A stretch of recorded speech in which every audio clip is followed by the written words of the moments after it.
लागत देवराज आ गए। आखिर अनहोनी हो ये गए।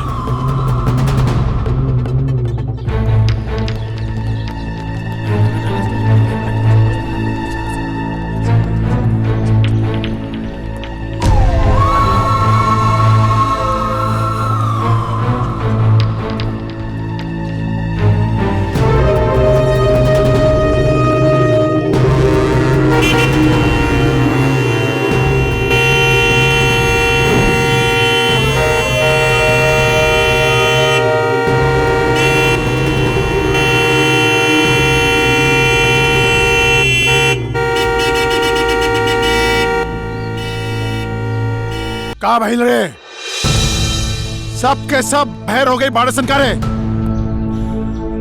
ए फौजी सुनात नहीं खे कारे, मर्द का बच्चा हवे तो बाहर आओ। साला तू जानत नहीं के तू का कहिए बाड़े। नंदनी हमरे लल्ला के अमानत है, विधवा हो होकर और ते हमार लल्ला के विधवा पर रंग डाले के गुनाह करे बाड़े। एकर सजा मिले तोरे के फौजी, सजा मिली। चल भारा। कुंदन रुक जा, रुक जा। नहीं कुंदन, तू बाहर नहीं चाहिए। ये नेवला जी भैया। यहाँ तो पूरा सन्नाटा बारे, दोनों बाहर नहीं के आवत। सुन ले रैनी की दुश्मन के ललकार, ना तो कोनो फौजी सुन सकेला ना ही कोनो ठाकुर। लागत बा के किशन सिंह के खून में कोनो मिलावट बा, वरना एक थे ठाकुर और ऊपर से फौजी। इतना कोई बर्दाश्त ना ही कर सकेला।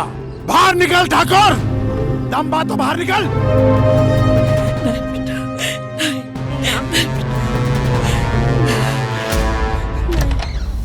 कुंदन, कुंदन रुक जा।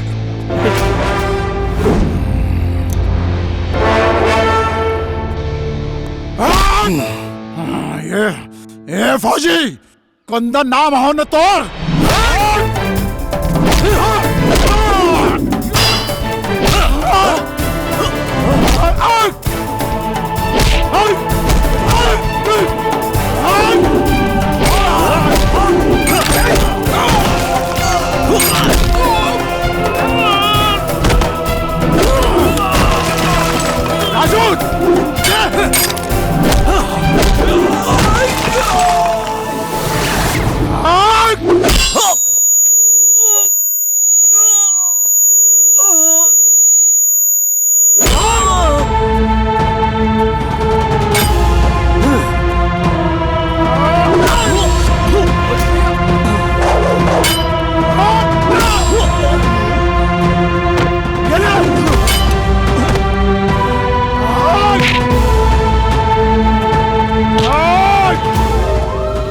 उछल कूद हो गई तो और देवराज के सामने हर गर्दन झुकल रहेला। जौन तनेला वो धड़ से अलग हो जाला। देवराज छोड़ दो हमरा बेटा को, हम तेरे सामने हाथ छोड़ दो, छोड़ दो हमरा बेटा को। भाग भाग भाग भाग।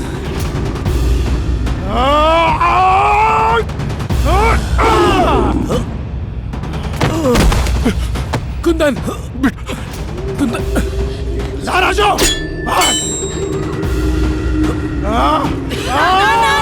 ठाकुर साहब, ना ठाकुर साहब, इनका ये मालूम नहीं कि हम आपके भाई की अमानत है। आपकी नजर में ये अपराधी हो, लेकिन हकीकत में इनका से गलती हो गई बा। अगर इस सब जानने के बाद भी यहाँ से ना गए तो इनका अपराध होगी। एक मौका दे दे के रूप में। हमरा बहू पहले बार हमरे से कुछ मांग ले भैया, इनकार के सवाल ही पैदा नहीं के। ये हमारे गांव जवाब से अगर 24 घंटे के अंदर ना गई तो इकर मौत निश्चित बा, समझ ली?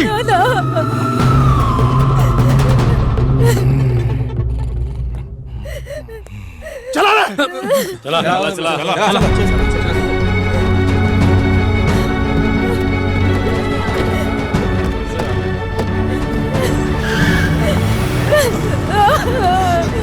बेटा बेटा बेटा आँख खोलो बेटा। अरे कोई पानी ले आओ।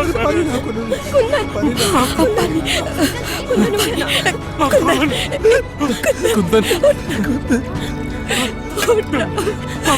बेटा कुंदन कुंदन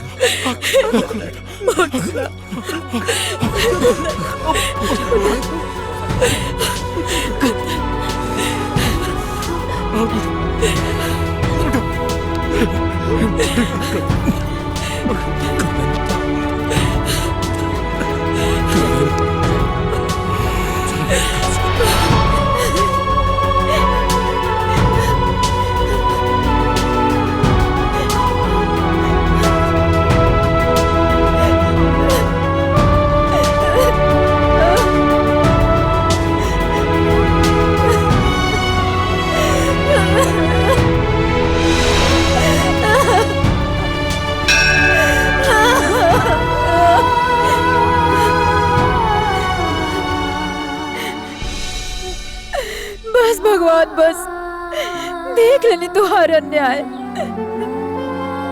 समझ में आ गई कि ये कलयुग में देवराज जैसे राक्षस पे तुहर कोनो बस नहीं के। ये धरती पर पापियन के राज रही और तू अपना मंदिर में बैठ के देखत रहा, सब कुछ चुपचाप देखत रहा। कुंदन के देख के लागल कि एक कुंवारी विधवा की अंधेरा भरल जिंदगी में वो रोशनी ला सकेला। यही से उम्मीद बंधल, लेकिन वो उम्मीद भी टूट गई।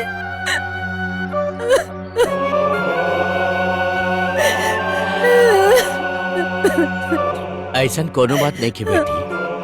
कभी कभी इंसान के कुछ समय खातिर चारों ओर के रास्ता बंद हो जाला, ओकरा हर तरफ अंधेरा अंधेरा ही नजर आवेला। लेकिन भगवान उनकर अंधेरा जिंदगी में रोशनी के ऐसन किरण डाल देवेलन जौन सारा अंधेरा ओकर छांट लेवेला। हमरा भगवान पे पूरा भरोसा बा, तू भरोसा रखा बेटी, सब ठीक हो जाई। अपन भरोसा मत टूटे दिहा, सब ठीक हो जाई।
कहाँ मिल बेटा?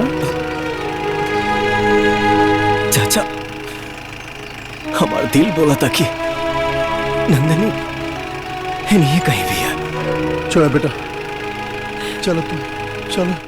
ले आए गनी। भाई साहब जी भाभी। कुंदन के ठीक से गाड़ी में बैठा दे लिया ना? जहाँ भाभी ठीक से बैठा दे रही हैं। बैठी ना।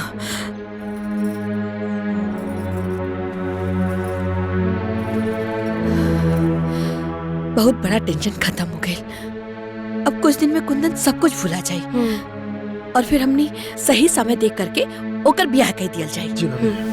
ठीक बा।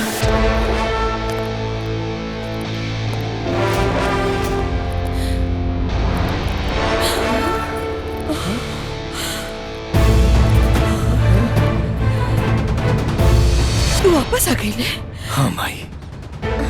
काहे? काहे? तोरा के इजा के हालात देखी मालूम। अरे तेरे बाबूजी के मालूम पड़े तो गजब हो जाए। उता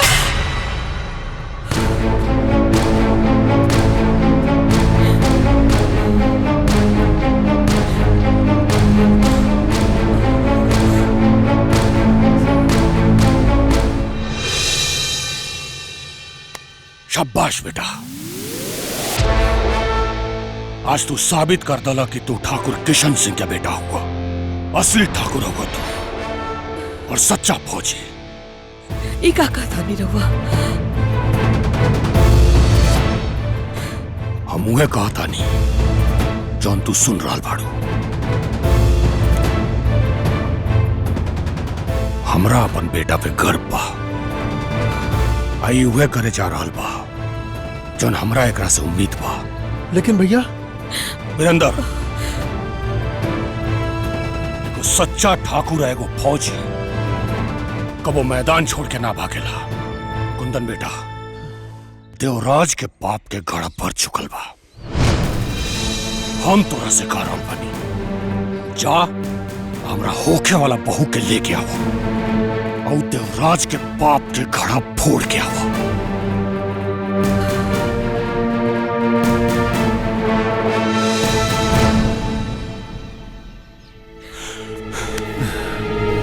हमारा आशीर्वाद तेरा संगे बा। जा जा।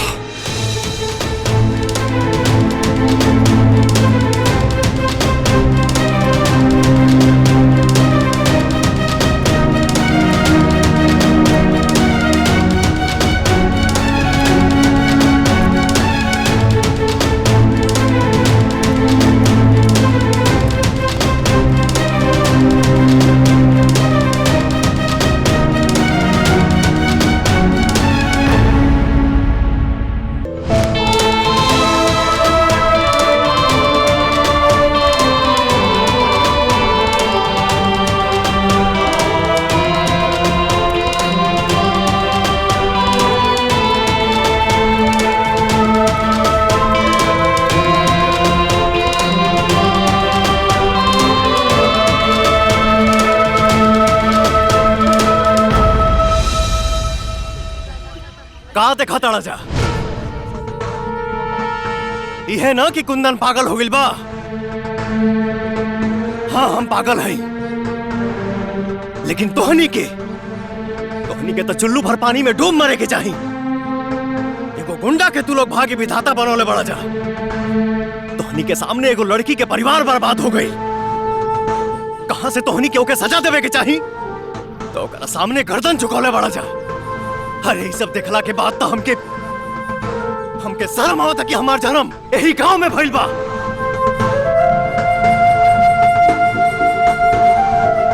कुंदन बाबू रुआ देख चुकल बानी कि देवराज कितना खतरनाक आदमी बा। हाँ भैया, बहुत खतरनाक बा। खतरनाक ऊ नहीं, तोहनी के मन में बैठ गइल बा ओकर डर। हमके देख, अरे हमके देख, उसे डरा के भाग ना गई नी, ओके खत्म करे खातिर वापस आ गई नी। उठा उठा उठा, जागा जागा और खड़ा हो चलोगा अत्याचार के खिलाफ के खिलाफ के खिलाफ।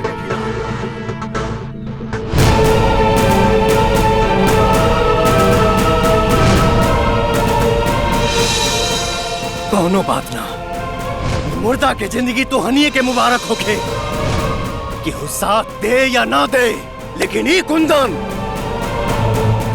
और देवराज के अंत करके रहा। देवराज आ गया, पीछे हटा सब।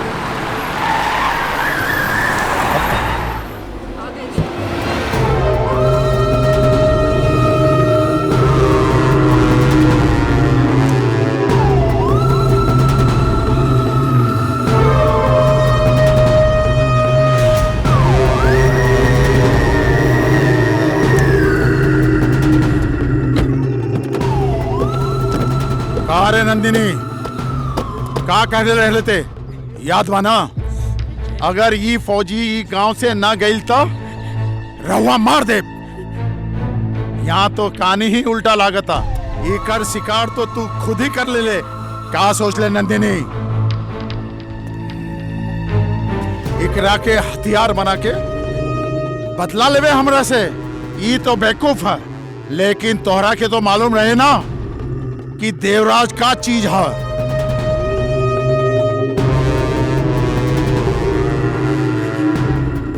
खैर, आज मजा आई, बहुत मजा आई। हाँ ना फौजी, कान खोल कर सुन लो गांव जवार के लोगन, कोई भी यहां से ना जाए। ये नेवला। हाँ भैया। भाई के लेके आए किरे? जी भैया। दीदी, हम आ गए दीदी।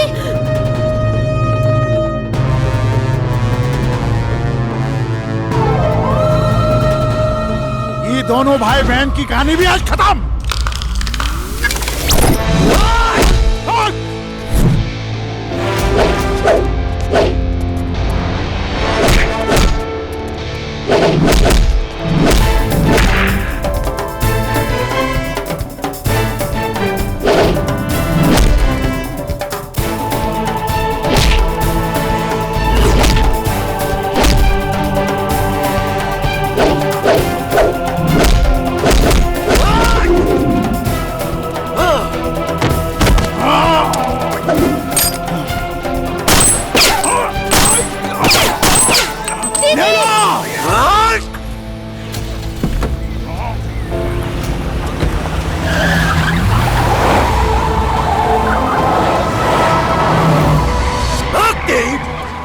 तो नसीब अच्छा बाकी भाग गई ले, नहीं तो यही मंदिर के सामने, यही चौराहा पे, यही सब गांव वालन के बीच तो के जमीन में जिंदा गाड़ देती। आज आप लोगन से वादा बा हमार, आज के बाद दोनों देवराज आप लोगन के ऊपर आंख उठा के ना देखी, हमारे नंदनी के ना देखी। कहे कि आज से फौजी है गांव के रक्षा करी, फौजी गांव के रक्षा करी।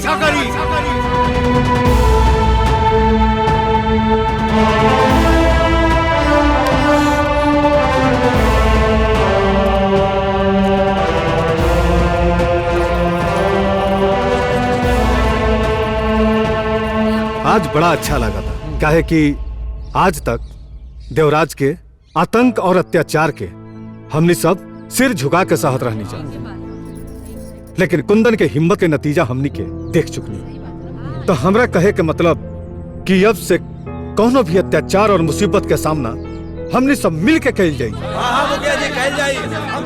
हम सब रउआ साथ बानी। बड़ा शांत बैठल बाड़ा का भइल देवराज? निकल गईल सारी हेकड़ी, ढीला हो गईल सारा अकड़। पूरा गांव जवार के जिंदगी जिए वाला जोवन खुद के यहाँ के बेताज बादशाह समझत रहे, एक थे मामूली सा लड़का जमीन सुंगा दिलेस। चुप हो जा कावेरी। आतंक के बादशाह के चेहरे पर आतंक का कहत रहला तू? तोहार केहू कुछ ना बिगाड़ पाई। अरे वो फौजी तो तोहार गुरूर तोड़ दिलस। भैया, पूरा गांव ना मिलके कुंदन और नंदिनी के ब्याह करे जात बाड़न। अब का करबो देवराज? जॉन नंदिनी के तू अपने लल्ला की विधवा बना के अत्याचार कैला, उ नया जिंदगी शुरू करे जात बिया, समझला? अब तू का करबा? देवराज के रहते ऐसा कुछ नहीं हुई। हम शेर हैं और शेर ही हम। अब उस फौजी के जिंदगी में वो जलजला आई कि ओकर सब कुछ तबाह हो जाए, समझ ली? चल निकल यहाँ से, निकल यहाँ से कावेरी।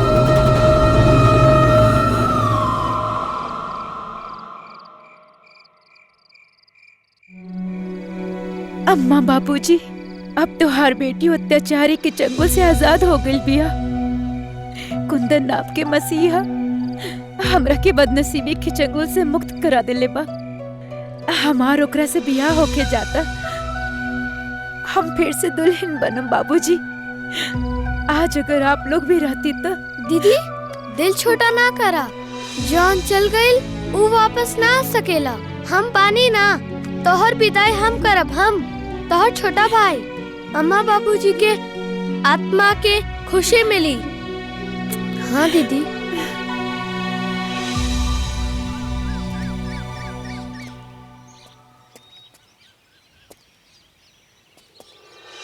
ऐसे का देखा तारा? देखा तनी वो सपना की जौन कल तक हमरे आंख में रहे, आज हकीकत बन के सामने खड़ा बा। सपना तो हमार सच भइल बा कुंदन। मंदिर में जौन दिन तू हमरा से बियाह की बात कैला, ओहे दिन हम तोहार हो गईनी। तब हमके तनिको यकीन न रहल कि एक दिन हमार बदनसीबी हार जाई और हमार कुंदन हमके मिल जाई। ओह दिन मंदिर में तू जौन हमसे सवाल कैले रहलू कि तू हमरा बारे में सब कुछ जानला के बाद भी बियाह करबा, तो आज हमार जवाब सुनला। कुंदन हमेशा तुहार रही। कबो कबो डर लागेला फिर से हमार खुशी पे कौनो काला साया न पड़ जाए। हम हर साया के मिटा दे, बस तुहार साथ चाहिए।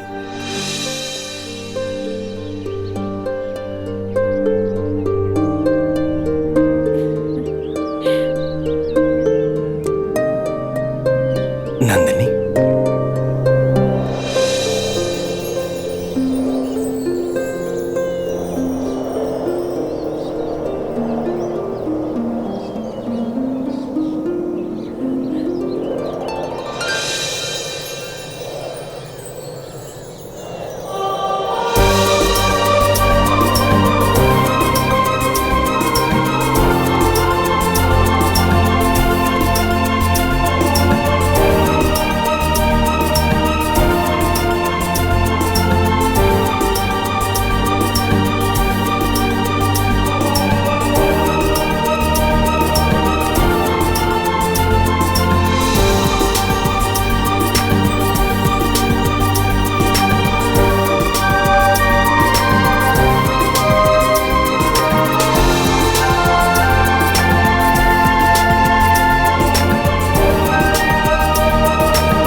आपन पसंदीदा फिल्म देखे खातिर डाउनलोड करी दंगल प्ले ऐप।